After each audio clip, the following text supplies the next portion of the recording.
بالله من شرور أنفسنا ومن سيئات أعمالنا من يهده الله فلا مضل له ومن يضلل فلا هادي له نشهد أن لا إله إلا الله وحده لا شريك له ونشهد أن سيدنا ومولانا محمدا عبده ورسوله صلى الله تعالى عليه وعلى آله وأصحابه أجمعين أما بعد قال الله تبارك وتعالى في كلامه المجيد أعوذ بالله من الشيطان الرجيم بسم الله الرحمن الرحيم اليوم أكملت لكم دينكم وأتممت عليكم نعمتي ورضيت لكم الإسلام دينا وقال تعالى ما آتاكم الرسول فخذوه وما نهاكم عنه فانتهوا صدق الله العظيم وصدق رسوله النبي الكريم ونحن على ذلك لمن الشاهدين والشاكرين الحمد لله رب العالمين رب اشرح لي صدري ويسر لي امري واحلل عقدة من لساني يفقهوا قولي آمين برحمتك يا ارحم الراحمين والحمد لله رب العالمين. حضرات سامعین، اللہ جل شانہ کا لاکھ لاکھ شکر و احسان کہ اللہ جل شانہ نے ہمیں ایمان کے دولت سے نوازا اور جناب رسول کریم صلی اللہ علیہ وسلم کی امت کے اندر پیدا فرمایا اور نبی کریم صلی اللہ علیہ وسلم کا لاکھ لاکھ شکر و احسان کہ آپ صلی اللہ علیہ وسلم نے دین کی باتوں کو ہم تک پہنچایا. قرآن کریم کی دو آیتیں میں نے خطبے کے درمیان تلاوت کی. پہلی آیت کے اندر اللہ تبارک و تعالیٰ نے دین اسلام کے تکمیل کا اور اس سے راضی ہو جانے کا اعلان کیا ہے، اور دوسری آیت کے اندر اللہ تبارک و تعالیٰ نے فرمایا کہ جو نبی صلی اللہ علیہ وسلم تمہیں دیں، جس چیز کا حکم کریں اس کو لے لو اور جس سے منع کریں اس سے رک جاؤ. اللہ تبارک و تعالیٰ نے جتنے بھی انبیاء کرام علیہ السلام کو دنیا کے اندر بھیجا، ان تمام انبیاء کرام علیہ السلام کو جو تعلیمات دی وہ تعلیمات ربانیت کی تھی. اللہ کا تعارف کرائیں، اللہ کے بتائے ہوئے طریقے کو عام کریں. اگر کوئی کتاب نازل کی گئی ہے تو وہ کتاب اس قوم کو پڑھ کر سنائیں. چنانچہ تمام انبیاء علیہ السلام نے اپنی قوم کے ساتھ ایسا ہی معاملہ کیا. پچھلے جو انبیاء کرام علیہ السلام دنیا کے اندر آتے تھے ان کی جگہ، علاقہ اور قوم متعین ہوتی تھی. جس قوم کی طرف مبعوث کیا گیا، بھیجا گیا، جس علاقے کی طرف بھیجا گیا، اسی قوم اور علاقے کو دین کی تبلیغ کرتے، جو کتاب نازل کی گئی ہے اس کتاب کو پیش کرتے، اسے سمجھاتے، اسی کے مطابق عمل کراتے تھے. ایسا بھی ہوتا تھا کہ ساتھ و ساتھ کئی انبیاء دنیا کے اندر موجود ہوتے تھے اور سب اپنی قوم کو اللہ تبارک و تعالیٰ کے سیدھے راستے کی طرف لانے کی کوشش کرتے تھے. لیکن جناب محمد رسول اللہ صلی اللہ علیہ وسلم جب دنیا کے اندر آئے وہ تنے تنا تھا. کئی سو سال گزر چکا تھا، انبیاء کرام کا جو سلسلہ تھا وہ ختم ہو چکا تھا. بعض روایتوں کے اندر آتا ہے کہ عیسیٰ علیہ السلام کے اس دنیا سے اٹھائے جانے کے تقریباً 500 سال کے بعد اللہ تبارک و تعالیٰ نے جناب رسول کریم صلی اللہ علیہ وسلم کو اس دنیا کے اندر مبعوث فرمایا. قیامت تک آنے والے تمام انسانوں کے لیے اللہ تبارک و تعالیٰ نے نبی بنایا جناب رسول کریم صلی اللہ علیہ وسلم کو. اور جو کتاب نازل کی قرآن کریم، یہ نبی کریم صلی اللہ علیہ وسلم کا وہ واحد اور اکیلا معجزہ ہے جو زندہ معجزہ کہا جاتا ہے. جس معجزے کے اندر کوئی رد و بدل، کوئی کمی، کوئی زیادتی کبھی نہیں کی جا سکتی قیامت تک۔ اللہ کے نبی صلی اللہ علیہ وسلم نے جو ہمیں تصور دیا ہے، صحابہ کرام کے ذریعے سے جو تصورات ہم تک پہنچے ہیں، جو طریقہ کار ہم تک پہنچا ہے، قرآن کریم کی جو تشریحات سے ہمیں معلوم ہوتا ہے، وہ یہ ہے کہ ہم لا الہ الا اللہ کے ساتھ محمد الرسول اللہ کہتے ہیں، اور محمد صلی اللہ علیہ وسلم تنہ تنہا ایک رسول ہے۔ آپ کی رسالت کا اقرار ہم کلمے کے ساتھ کہہ کے اور اپنے آپ کو مسلمان بتا کر دنیا والوں کے سامنے اپنا تعارف کراتے ہیں کہ میں مسلمان ہوں۔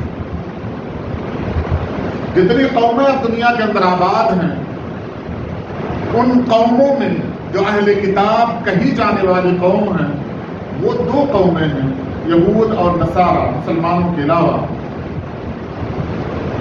ایک حضرت عیسیٰ علیہ السلام کو نبی ماننے والی قوم، اور ایک حضرت موسیٰ علیہ السلام کو نبی ماننے والے قوم۔ جتنے بھی انبیاء آئے، ان انبیاء کرام نے کسی نبی کے بارے میں یہ نہیں کہا کہ ان کا مقام مجھ سے نیچا تھا، کم تھا، یا ان کی تعلیمات اچھی نہیں تھی، یا کسی نبی کی تعلیمات سے ثابت نہیں ہوتا کہ کسی نبی کو برا کہہ دیا جائے اور ساتھ و ساتھ مسلمان بھی ہوں۔ آخری نبی جناب رسول کریم صلی اللہ علیہ وسلم نے ہمیں وہی تعلیمات دی کہ لا الہ الا اللہ محمد الرسول اللہ کے ساتھ جس بات کا اقرار کرنا ہے، جو ہم ایمان مفصل کی شکل میں بتاتے ہیں، کہتے ہیں یا جانتے ہیں، آمنت باللہ وملائکتہ وکتبہ ورسلہ، کہ ہم اللہ کے اوپر ایمان لاتے ہیں، تمام فرشتوں کے اوپر، تمام رسولوں اور تمام کتابوں کے اوپر ایمان لاتے ہیں۔ یعنی کسی رسول کے بارے میں اگر ذرہ برابر شک آ جائے تو ہمارا ایمان نہیں آ سکتا، ایمان مکمل نہیں ہو سکتا، ہم مسلمان نہیں ہو سکتے۔ گویا کہ جتنے بھی انبیاء دنیا کے اندر آئے ہیں، جتنی بھی کتابیں اللہ تبارک و تعالیٰ نے نازل کی ہیں، تمام کتابوں کو برحق، تمام رسولوں کو برحق، تمام فرشتوں کو برحق مان کر قرآن اور حدیث کے مطابق زندگی گزارنے کا اللہ تبارک و تعالیٰ سے ہم وعدہ کرتے ہیں۔ اسی واسطے ہم یہود و نصارہ کو تو غلط کہتے ہیں، لیکن انہیں جو کتاب دی گئی ہے، اس کتاب کو کوئی مسلمان غلط نہیں کہتا، اس کی توہین کوئی نہیں کرتا۔ دنیا کے اندر آئے دن دیکھا جاتا ہے کہ قرآن کریم کی توہین کی جاتی ہے، اسے جلا دیا جاتا ہے، اسے پھاڑا جاتا ہے، مسلمانوں کو تکلیف دینے کی کوشش کی جاتی ہے۔ ایک بات یاد رکھیں، آپ گھر کے اندر اپنی اولاد کے لیے کچھ کتابیں خریدتے ہیں، وہ کتابیں سال بھر پڑھنے کے بعد جب آپ کی اولاد اسے ردی کی ٹوکری میں ڈال دیتی ہے تو آپ اسے ردی والے کو فروخت کر دیتے ہیں، ضائع کر دیتے ہیں، بیچ دیتے ہیں۔ لیکن ان کتابوں میں سے اگر آپ کی اولاد کوئی ایک نوٹ بک یا بک الگ کر دے اور گھر والوں کو متنبہ کر دے کہ یہ کتابیں تو بیچ دینا لیکن اس کتاب کو ہاتھ نہیں لگانا، تو والدین جاننے کے باوجود کہ یہ کتاب کسی لائق نہیں ہے، کسی کام کی نہیں ہے، یہ جاننے کے باوجود یہ دیکھتی ہے کہ میری اولاد کے دل کے اندر اس کتاب یا نوٹ بک کی بہت زیادہ اہمیت ہے، اس واسطے اسے فروخت نہیں کیا جاتا، ضائع نہیں کیا جاتا۔ یاد رکھیں، یہی حال دنیا کا ہے۔ قرآن یقیناً مقدس کتاب ہے، محترم کتاب ہے، زندہ معجزہ ہے، قیامت تک رہنے والی کتاب ہے، اس کے اندر کوئی شک نہیں۔ دنیا اس کے مثل لا نہیں سکتی، اسے نیچا نہیں کر سکتی، اسے گرا نہیں سکتی، اس واسطے مسلمانوں کو تکلیف دینا چاہتی ہے۔ لیکن کہیں نہ کہیں قرآن کی بے حرمتی کے ذمہ دار ہم اور آپ بھی ہیں۔ قرآن اللہ تبارک و تعالیٰ نے صحابہ کرام کو دیا اور بڑی مختصر انداز میں اس کا نزول ہوا ہے. اس کی اہمیت کے اندر کوئی کمی نہ آنے پائے, اس کے مقام کے اندر کوئی کمی نہ آنے پائے. جب وحی کا نزول ہونے لگا, آپ صلی اللہ علیہ وسلم نے صحابہ کرام کو روک دیا کہ میری باتوں کو تحریر کرنا بند کر دو, کہ کہیں کسی کو قرآن کی تحریر اور حدیث کی تحریر میں فرق نہ پتا چلے اور وہ دونوں کو یا تو میرا کلام سمجھنے لگے یا اللہ کا کلام سمجھنے لگے. اس واسطے آپ صلی اللہ علیہ وسلم نے منع کر دیا. اور جب دیکھ لیا کہ صحابہ کا مزاج وہ بن گیا ہے, فہم اور سمجھ ایسی آ گئی ہے کہ اب قرآن کی آیتیں جب پڑھی جائیں گی تو صحابہ ممتاز کر لیں گے یہ نبی کی حدیث نہیں ہے, قرآن کی آیتیں ہیں. اور جب حدیث بیان کی جائے گی تو انہیں پتہ چلے گا یہ اللہ کا کلام نہیں ہے بلکہ نبی کریم صلی اللہ علیہ وسلم کا کلام.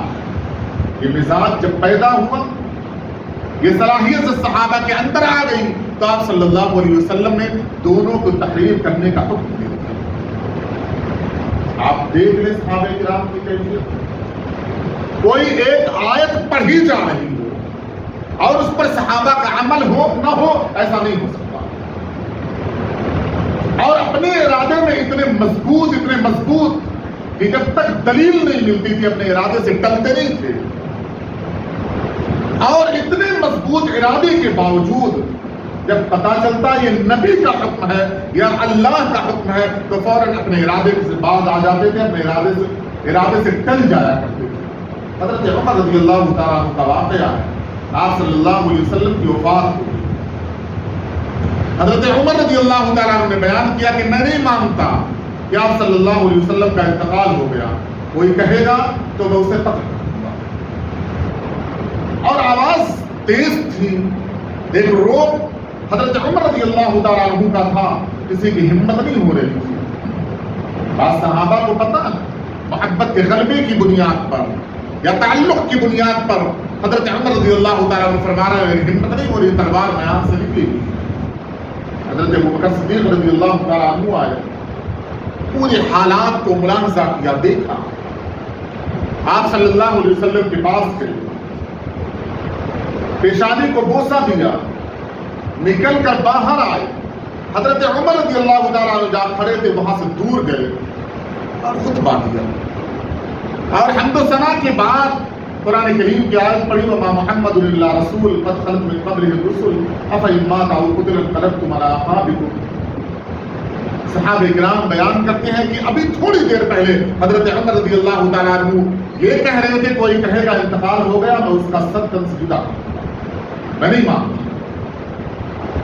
اور جب قرآن کریم کی آیت کان میں پڑھی, حضرت ابوبکر صدیق رضی اللہ تعالیٰ عنہ نے تلاوت کیا, جیسے پڑھا وما محمد الا رسول قد خلت من قبلہ الرسل, میان ان کے اندر تلوار ڈال لیے اور بالکل نارمل انداز میں خطبے کو سننا شروع کر دیا. کوئی نظریہ نہیں ہے, پختگی نہیں ہے اس بات کے اندر کہ کوئی کہے گا آپ صلی اللہ علیہ وسلم کا انتقال ہو گیا بس سجدہ کرو. اور پھر اعتراف کیا اس بات کا کہ ایسا مجھے محسوس ہو رہا تھا یہ قرآن کریم کی آیت ابھی نازل ہوئی. مان لینا یہ انسانی فطرت کا تقاضا ہے, یہ علم کا تقاضا ہے, یہ فہم کا تقاضا ہے, یہ صلاحیت کا تقاضا ہے, یہ انسانیت کا تقاضا ہے کہ ہر بات ہر آدمی کو معلوم ہو ضروری نہیں ہے. فہم اور سمجھ وہاں تک پہنچ جائے ضروری نہیں ہے. اگر کسی نے تشریح کیا, کسی نے کوئی بات کی, کسی نے آپ کو سمجھایا, اگر آپ کا دماغ اس کو قبول نہیں کر رہا ہے تو اس واسطے قبول نہیں کر رہا ہے کہ آپ ماننے کے لیے تیار نہیں ہیں. اگر آپ ماننے کے لیے تیار ہوتے تو ایسا کوئی کام یا ایسی کوئی آیت یا ایسی قرآن کریم کی کوئی دلیل نہیں ہے جو کسی کو سمجھ ہی میں نہ آئے. تو صحابہ کرام جیسے آیت نازل ہوتی اس پر عمل کرتے, اس کو سیکھتے, سیکھنے کے لیے, سمجھانے کے لیے, عمل کرانے کے لیے اللہ سبحانہ و تعالیٰ نے بتایا قرآن کریم کو تقریباً 23 سال کے عرصے میں نازل کیا گیا.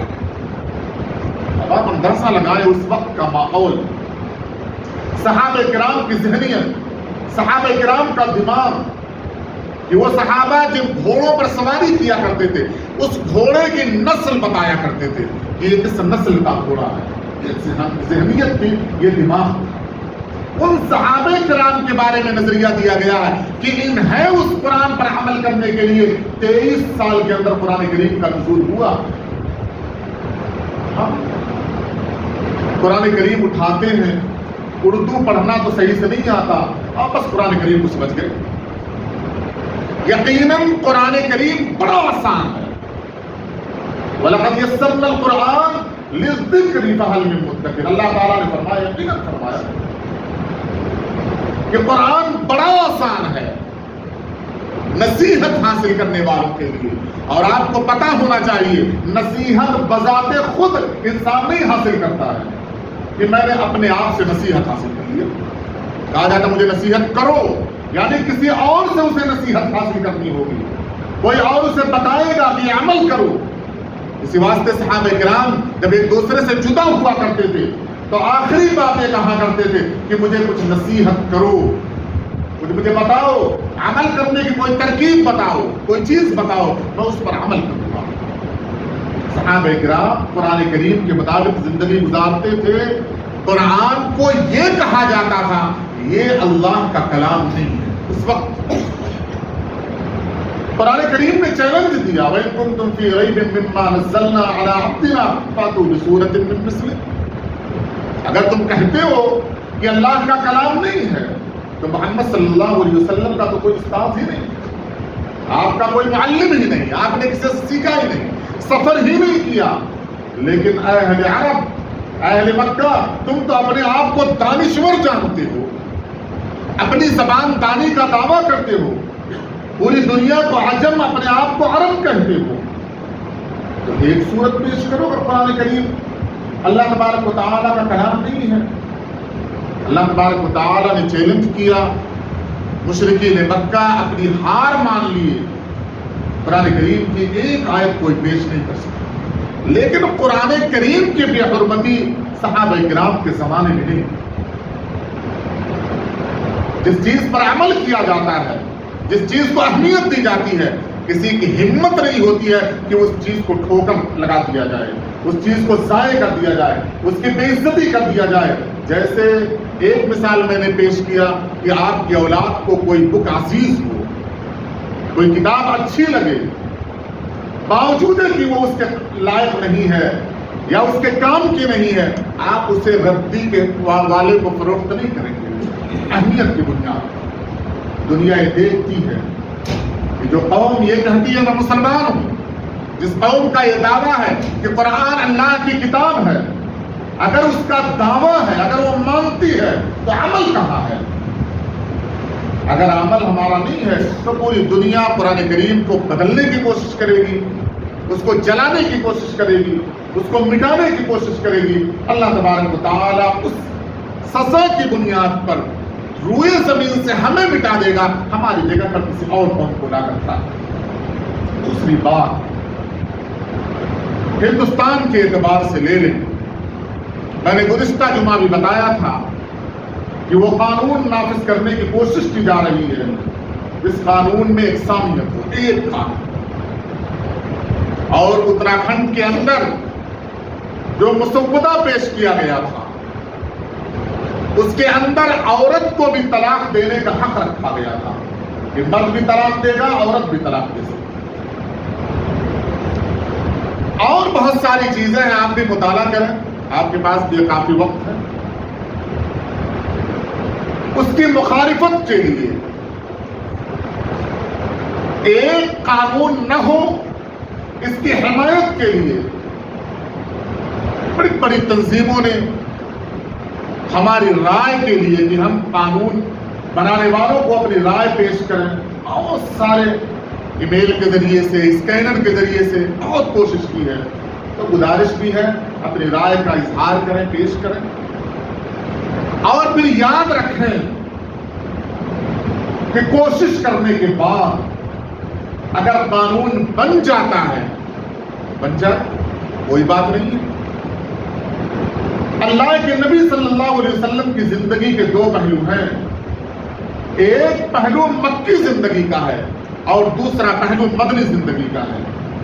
جو مکی زندگی کا پہلو ہے وہ لمبا عرصہ ہے، 13 سال کا عرصہ نبوت کے بعد کا، اور مدنی زندگی کی جو حالات ہیں وہ 10 سالہ زندگی ہے نبوت کے بعد کی۔ یہ حاکمانہ زندگی چل رہی ہے، اور یہاں کی 13 سالہ زندگی محکومانہ زندگی چل رہی ہے۔ یہاں پر ایک واقعہ پیش آیا تھا شیب ابی طالب کا۔ 3 سال تک مکہ کے لوگوں نے آپ صلی اللہ علیہ وسلم کا، آپ کے ماننے والوں کا، آپ کا ساتھ دینے والوں کا بائیکاٹ کیا تھا، اور کہاں رکھا تھا؟ ایک غار کے اندر رکھا تھا، اور اعلان کر دیا تھا آج سے لین دین کا معاملہ ان سے کوئی نہیں کرے گا، کھانا پینا، شادی بیاہ، بات چیت کچھ نہیں ہونے والی ہے۔ نبی ہے محمد رسول اللہ صلی اللہ علیہ وسلم موجود ہے غار کے اندر۔ صحابہ کرام پوچھ رہے ہیں کب تک ہم یہاں پر کھڑے رہیں گے؟ بھوک کا یہ عالم کی بات صحابہ فرماتے ہیں، رات میں ہم جب نکلتے تھے کوئی چیز پیر سے ٹکرا جاتی تھی، ہم اسے اٹھا لیا کرتے تھے۔ ایک صحابی کا قول ہے، مجھے آج تک پتہ نہیں چلا کہ جس چیز سے میرا پیر ٹکرایا تھا اسے میں نے اٹھایا تھا، دھلا تھا، کھایا تھا، وہ کیا چیز تھی؟ بس بھوک کی شدت نے مجھے مجبور کیا تھا کہ بھوک کی شدت کو بجھایا جائے، کم کیا جائے۔ میں نے کسی چیز کو اٹھایا، نکل لیا، آج تک مجھے پتہ نہیں چلا وہ چیز کیا تھی۔ 3 سال کی قید کے بعد آپ صلی اللہ علیہ وسلم نے ابو طالب کو یہ کہا تھا کہ آپ قوم سے یہ کہہ دیں کہ جو مسودہ لٹکایا گیا تھا، جو بائیکاٹ نامہ لٹکایا گیا تھا خانہ کعبہ کی دیوار کے اوپر، اس پہ صرف اللہ کا نام باقی ہے اور کوئی چیز باقی نہیں ہے، ہم نکل رہے ہیں، نکل رہے ہیں۔ تو مشرکین مکہ کی طاقت تھی، ایک پاور تھا، جو چاہتے تھے کر لیا کرتے تھے مکہ کے اندر۔ کیا کیا؟ قید کر دیا۔ لیکن کیا مسلمانوں کو مٹا دیا؟ کیا قانون اسلام کو مٹا دیا؟ قانون کیوں نہیں مٹا؟ اسلام کیوں نہیں مٹا؟ مسلمان کیوں نہیں مٹے؟ آپ شیب ابی طالب کی 3 سالہ زندگی کو اٹھا کر دیکھیں، بھوک کی شدت کے باوجود بھی نماز کا وقت ہوا کرتا تھا، صحابہ کرام نماز پڑھتے تھے، جو قرآن ہے اسے سیکھتے تھے، عمل اس کے مطابق بھی ہوا کرتا تھا۔ مصیبتیں اپنی جگہ پر، عبادات اپنی جگہ پر، فرائض اپنی جگہ پر۔ جب صحابہ کرام کی طرح، جب اللہ کے احکام کی طرح ہم قرآن پر عمل کریں گے، قانون بنتا رہے گا، اس سے کوئی فرق پڑنے والا نہیں ہے۔ لیکن کب؟ جب ہم عامل ہوں، قرآن کے مطابق زندگی گزارنے والے ہوں۔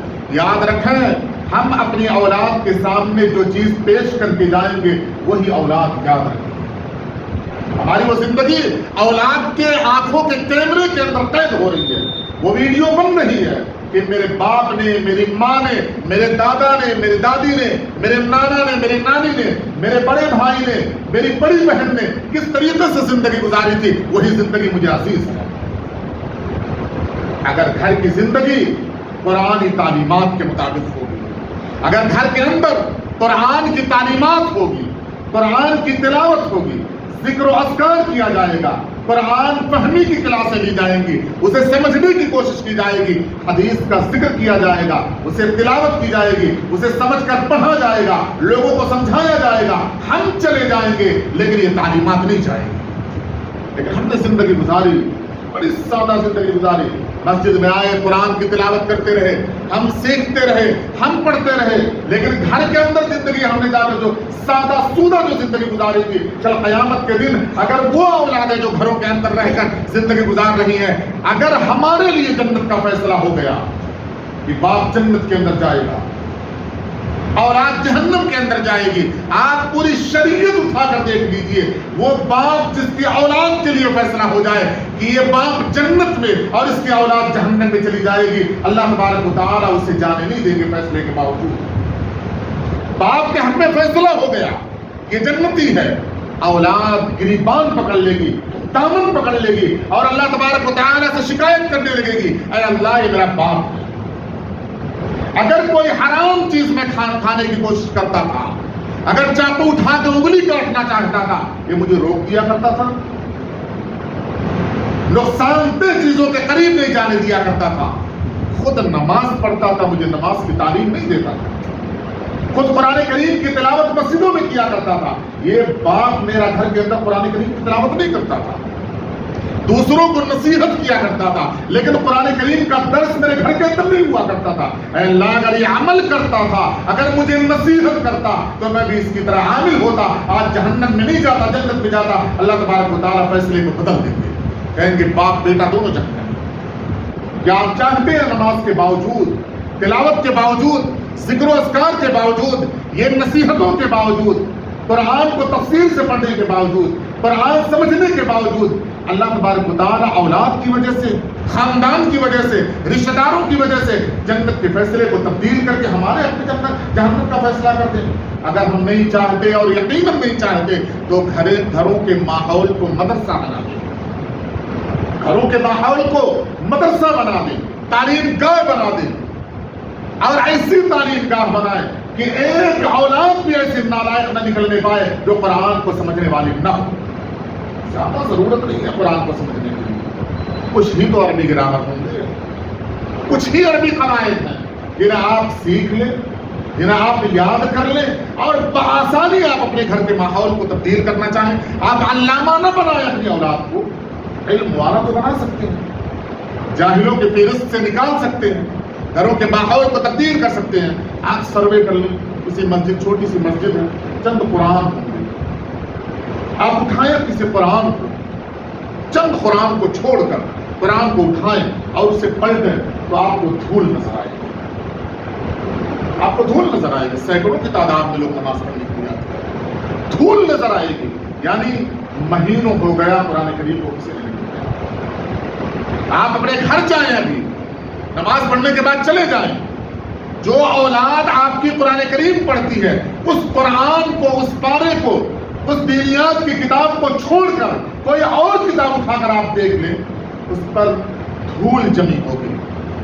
آپ موبائل اٹھائیں، اپنے بیوی کا موبائل اٹھائیں، اپنے بچے کا موبائل اٹھائیں، اس میں کور لگا ہوگا، کور کے اندر دھول چلی جاتی ہے.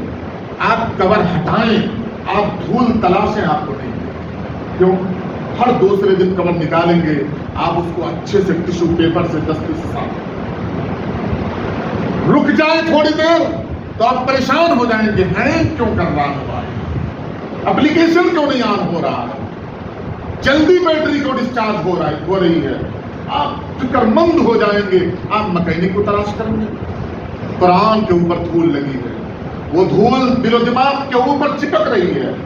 دل کام نہیں کر رہا، دماغ کام نہیں کر رہا ہے، لیکن کبھی کبھی ایسا نہیں ہوتا کہ کبھی گھبراہٹ ہو جائے کہ قرآن پر اتنی دھول یہ صاف کیسے ہوگی. اس کا جو اللہ تبارک و تعالیٰ نے نظام رکھا ہے وہ کام نہیں کر رہا، کیسے کام کرے گا؟ مجھے سمجھ میں نہیں آ رہا، کیسے سمجھ میں آ جائے گا؟ یہ ماحول پیدا کرنے کی ضرورت ہے. ایک آخری بات کر کے بات کو ختم کروں گا. اب ہندوستان کا یہ ماحول ہے کہ تعلیم کے دو نظام چل رہے ہیں، ایک مدارس کے اندر اور ایک اسکول کے اندر، اور دونوں کے اندر اتنی دوری ہے کہ اگر آپ قریب کرنا چاہیں نسل در نسل ختم ہو سکتی ہے، یہ قربت نہیں ہو سکتی. کوئی سبیل، کوئی راستہ نظر نہیں آتا. آپ لاکھ کہہ لیں، آپ کہہ سکتے ہیں لیکن کر نہیں سکتے. کسی اسکول والے کو بولو اپنا سلیبس تھوڑا تبدیل کر دے، نصاب چینج کر دے، نہیں کرے گا. کہے گا دینیات لاؤ، پھر بیڑا غرق کر دو اپنے اسکول کا. کسی مدرسے والے کو پکڑو، اس کے اندر سلیبس چینج کروا لو، نصاب وہ نہیں کرے گا. کہے گا نہیں یہ بیڑا غرق کرو نصاب تبدیل کرنے کے بعد. تو کیا یہی خاموشی اختیار کر لی جائے، اپنی اولاد کو جہاں جا رہی ہے جانے دے دیا جائے؟ نہیں.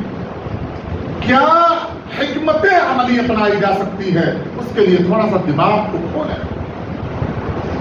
ہر شخص یہ چاہتا ہے آپ کسی کو پکڑیں، جب وہ باشعور ہو جائے، انٹر میں ہو، ڈگری میں ہو، انجینئرنگ کر رہا ہو، اس سے آپ پوچھیں کیا قرآن تم سمجھنا چاہتے ہو؟ وہ کہے گا ہاں سمجھنا چاہتا ہوں. پھر سمجھو ماحول ہی نہیں، مجھے کوئی بتانے والا نہیں.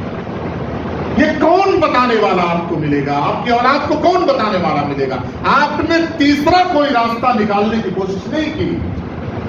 تیسرا وہ راستہ ہے جہاں آپ کا مالی فائدہ نہیں ہو سکتا، آپ کو مال دینا پڑے گا. اور ہم اتنے لالچی ہیں کہ ہمیں ابھی نفع چاہیے، اور سا نفع مال کی شکل میں. میرے پرس میں 1000 روپے کا 1500 روپے ہوگا تو میں یہ کام کروں گا، نہیں تو نہیں کروں۔ وہ تیسرا راستہ، اگر مالدار لوگ کھڑے ہوں اور ایسی کچھ کلاسیں جاری کریں مساجد کی شکل میں، آن لائن آف لائن، جو شکل ہو سکتی ہے کہ قرآن کریم کی تعلیمات کو عام کیا جائے، بہت بڑی بات نہیں ہے۔ ابھی ایک شخص نے 3 سالہ کورس شروع کیا ہے قرآن فہمی اسلام کے تعارف کے نام سے، 3 سالہ کورس۔ انہوں نے بتایا 1 مہینے کے اندر 80 بچیوں نے رجسٹریشن کروایا، 80 بچیوں نے۔ آن لائن کورس ہے، پیسے دے کے پڑھنا ہے، 2 گھنٹے کی کلاسیں ہیں، 80 بچیوں نے رجسٹریشن کروایا ہے۔ کون سی بچیاں؟ جو انگلش میڈیم کی ہے، یعنی یہ بچیاں چاہتی ہیں کہ ہم پڑھیں، لیکن ہماری قوم نے کوئی راستہ نہیں بنایا۔ یہ مسجد یہیں آؤ، وہ مدرسہ وہیں جاؤ، وہ اسکول وہاں جاؤ۔ میرے بھائی، آپ کی بیٹی، آپ کی بہن اگر گھر سے نہیں نکل سکتی تو کیا پڑھنے کا حق اس سے چھین لیا جائے؟ صحابہ کرام نے، عورتوں نے شکایت کیا کہ اللہ کے نبی صلی اللہ علیہ وسلم، ہم آپ کی بات سننا چاہتے ہیں، آپ تو مسجد میں خطبہ دیا کرتے ہیں۔ آپ نے جمعرات کا دن متعین کیا، عورتوں کے رکنے کی جگہوں پر جہاں عورتیں جمع ہو سکتی ہیں وہاں جا کر آپ صلی اللہ علیہ وسلم خطبہ دیا کرتے تھے۔ یعنی موقع فراہم کیا گیا ہر ایک کو، جو گھر میں رہے اس کے لیے بھی تعلیم ہے۔ تعلیم کا نظم یوں عام کیا جائے، اگر یہ سبیل، یہ راستہ اختیار کیا گیا تو وہ دور نہیں ہے کہ مسلمان کا ہر بچہ، ہر نوجوان قرآن کی فہم، قرآن کی سمجھ، حدیث کی سمجھ، وہ سمجھ جو قانونی اعتبار سے ہے، جو قواعد کے اعتبار سے ہے، جو گرامر کے اعتبار سے ہے، وہ فہم جب کسی کے اندر آئے گی تو وہ کبھی گمراہی کا راستہ نہیں اپنا سکتا، نہ ہی گمراہی کو پھیلا سکتا ہے۔ اللہ تبارک و تعالیٰ سے دعا ہے کہ